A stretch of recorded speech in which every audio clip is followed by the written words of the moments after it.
자, 그러면 오늘날 지금 최근까지 일어난 일이 트럼프 대 김정은의 미북 회담을 이제 앞두고 있습니다.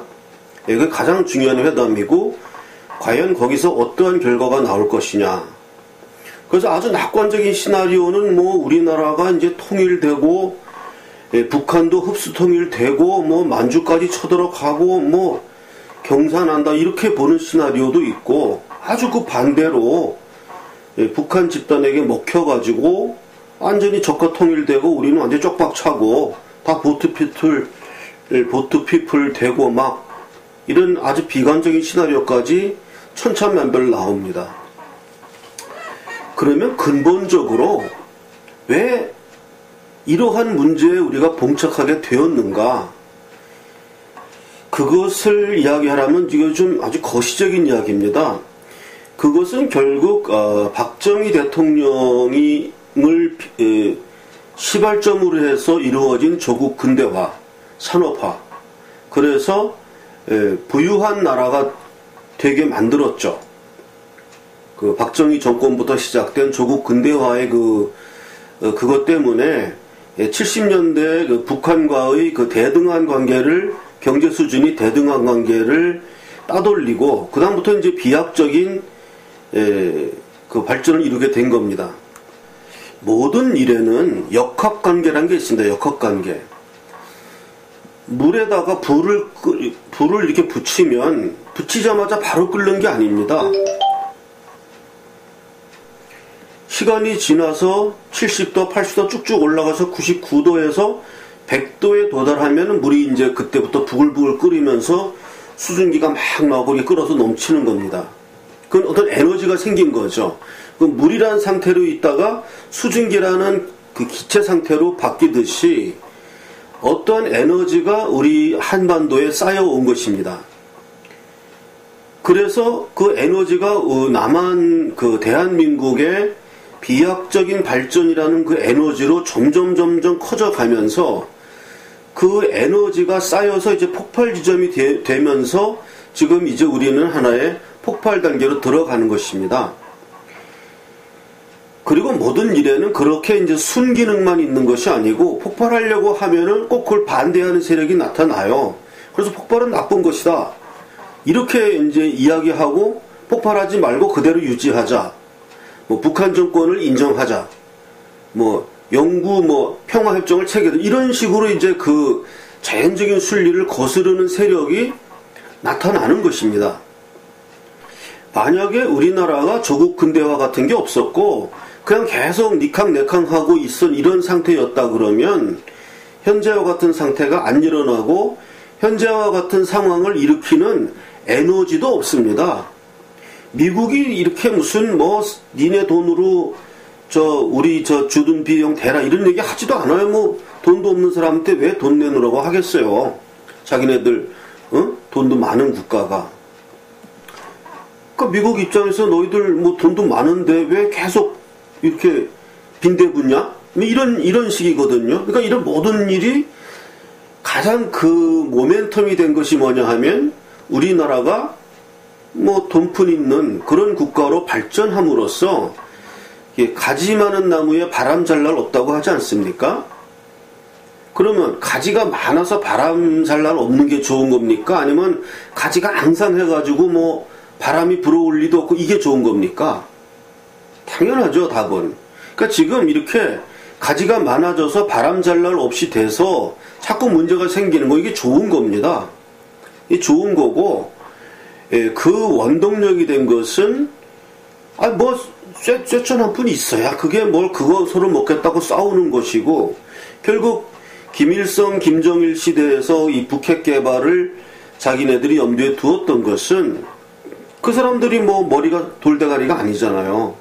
자기네 체제 가지고서는 저렇게 자본주의 체제로 발전해가는 남한, 대한민국을 따라잡을 수 없다는 것을 본인들이 느낀 거예요. 그걸 따라잡으려면 자기네들도 정권 다 내놓고 자본주의로 다 하고 이러면 북한이 남한 따라올 수 있겠죠. 북한도 지하자원도 많어 그러니까. 근데 그거를 안 하고서는 남한을 도저히 따라잡을 방법이 없다. 자기네 체제를 유지하고서는. 그러니까 이런 그 망나니 같은 생각을 하는 겁니다. 동네에서 왜 공부로 안 되는 애들은 집에서 칼 연습하고 뭐 벽돌로 찍는 거 연습하고 이런 거 연습하잖아요. 깡패 돼가지고. 그렇기 때문에 이러한 모든 문제의 원동력이 된 것은 대한민국의 조국 근대화입니다. 뭐 서로 네가 잘했네 내가 잘했네 지금도 문재인 정부 갖고 왜 이렇게 국가 경제를 결단내냐 하고 이렇게 지금 야당 측에서 이제 얘기하지 않습니까? 그것도 뭐라도 있으니까 그 얘기가 나오죠. 뭐 옛날처럼 뭐 아무것도 뭐 결단낼 것도 없으면 문재인 정부가 뭐 그렇게 하려고 그래도 되지도 않아요. 뭐 있어야 국민들한테 나눠주죠. 뭐 돈이 있어야 뭘 무슨 보편복지다 이래가지고 막 나눠준다고 할 거 아닙니까? 지금 뭐라도 있으니까 그거를 이제 나눠주겠다고 해서 싸움이 아니 뭐 가난한 사람이 죽으면 뭐 유산 상속 갖고 싸울 일이 없잖아요. 뭐라도 큰 재산 남기고 죽으니까 유산 상속 갖고 싸우듯이 지금 우리나라에 뭐가 먹을 게 있으니까 이게 지금 이런 식으로 갑론을박 나오면서 싸움이 시작된 것입니다. 그럼 제가 왜 이런 이야기를 했냐 하면요. 그렇기 때문에 이것은 하나의 그 에너지, 박정희 대통령부터 시작된 저는 뭐 그 사람이 친일파였는지 뭐 아니었는지 그 따진다는 것 자체가 부질없는 일이라고 생각합니다. 과거의 일입니다. 과거의 일. 예. 그 사람이 친일파해가지고 일본에다가 뭐 무지하게 뭐 돈을 많이 갖다 줬다. 김대중 노무현식으로. 그러면은 문제가 되죠. 근데 뭐 돈 한 푼 갖다 준 거 아니었고. 그러니까 그거를 따진다는 것 자체가 굉장히 웃기는 일이에요. 웃기는 일. 웃기고 유치한 일 하는 겁니다. 예. 근데 그거에 대해 선동되어서 넘어간 사람들이야말로 더 웃기고 더 유치한 사람들입니다. 결국 박정희 대통령으로 비롯된 이 조국 근대화의 이 업적이 이 모든 일에 그 에너지를 주는 그런 에너지원이 되었고 거기에서 시발된 문제이기 때문에 이것은 하나의 대세입니다. 대세. 거기에 대세를 가로막기 위해서 북한이 북핵 개발이라는 이런 걸로 들고 나왔지만 그것은 대세의 흐름을 막을 수가 없는 것입니다. 대세의 흐름을 막을 수가 없고 저는 우리가 걱정할 필요가 없다 이렇게 생각합니다. 걱정할 필요가 없고 이 대세의 흐름은 이건 에너지의 어떤 분출 같은 거거든요.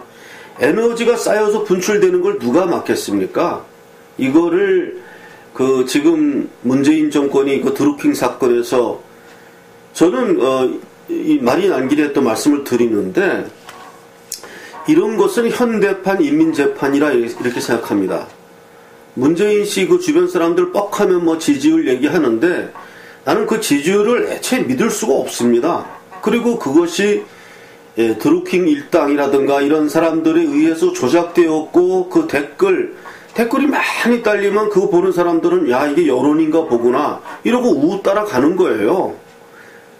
그렇게 해서 만들어진 여론 그게 70%가 됐든 99%가 됐든 그거는 인민재판하는 그런 얘기밖에 안 되죠. 이게 지금 다 드러났지 않습니까? 그리고 항상 말을 안 하는 점잖은 사람들의 의견이 중요한 거지 그런 식으로 뭐 그냥 골탱벼 가지고서는 무슨 뭐 책 한 권 읽고 나와가지고 떠들고 그런 사람들의 의견이 여론도 아니고 이미 여론 조작이라는 게 밝혀졌습니다. 이거는 현대판 인민재판과 똑같은 겁니다. 구조가. 지금 뭐 김정은이를 뭐 호감을 가진 사람이 뭐 70%다라고 하는 그 여론 조사 자체를 믿을 수가 없어요. 예. 그런 여론조사가 제대로 된 여론조사인지 그런 게 도저히 믿을 수가 없고 저도 이 태극사랑 방송하면서 작년에 제가 전화로 여론조사를 받았죠. 그러면요 우리 우파끼리 제가 이렇게 받아보면요 한 8% 나옵니다. 98%. 왜냐하면 그 조사하는 대상 자체가 다 우리 이런 우익 성향 가진 사람들이 응답을 하는 건데요. 95% 이상 나옵니다. 그러니까 나는 지금 하는 이 여론조사니 뭐니 70%니 뭐 50%니 이런 여론조사 자체가 그 샘플 자체가 잘못된 것이다. 난 그렇게 생각해요.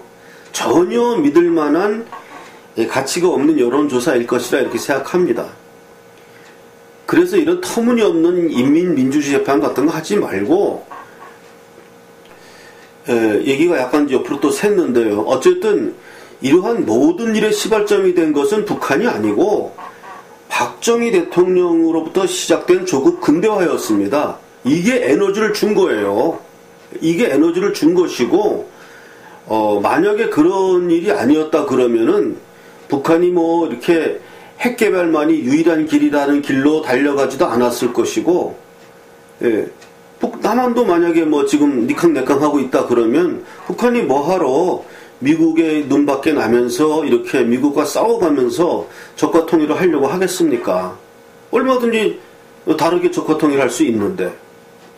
그러나 자기네들이 볼 때는 이 남한, 이 대한민국의 에너지를 도저히 당할 수 없다고 판단했기 때문에 마지막 그 북핵 개발이라는 그 카드에 매달린 것이고, 그렇게 그 카드에 매달려 봤자 이 전체적인 그 에너지의 흐름, 이것은 막을 수가 없다. 그리고 그것을 어떻게 뭐 인민재판식으로 뭐 조작된 여론 이런 거 가지고 문재인 정부 문구 세력들이 어떻게 해보려고 날뛰고 있지만, 세상은 정의가 살아있고, 이 에너지의 흐름은 이거는 막을 수가 없는 것입니다. 불현듯 그런 생각이 들었어요. 이 사태가 왜 왔을까? 가만히 생각해 보니까 결과적으로는 그것이 박정희 대통령으로부터 시작된 조국 근대화거든요. 뭐 먹을 게 있으니까 싸움이 생긴 겁니다. 먹을 게 있으니까. 지금도 계속 뭐 옛날식으로 그 모양 그 꼴로 있으면 싸울 이유도 없습니다. 싸울 이유도 없어. 그리고 이제 요 질문을 거꾸로 던지면서 오늘 요 방송을 마칠까 합니다. 제가 좀 몰라서 질문을 좀 드리는 겁니다. 아시는 분들은 댓글을 좀 달아주시면 참고하겠습니다. 제가 아무리 생각해도 모르겠는 게요. 왜 중국이 이번에 그 대북한 제재에, 미국이 주도하는 대북한 제재에 왜 중국이 동참했을까? 중국이 왜 거기에 대해서 북한을 제재하고 그렇게 실효성 있게 제재를 했다고 하지 않습니까? 중국이 제재를 안 하면은 이건 효과가 없는 거거든요. 그 뭐 전부 중국에가 의존하고 있는 북한인데 중국이 계속 물자를 대주면은 뭐 북한이 뭐가 아쉽겠어요. 근데 왜 중국이 이것을 제재에 동참했을까? 저는 아무리 생각해도 그 답을 몰라서 제가 한번 질문을 드리는 것입니다.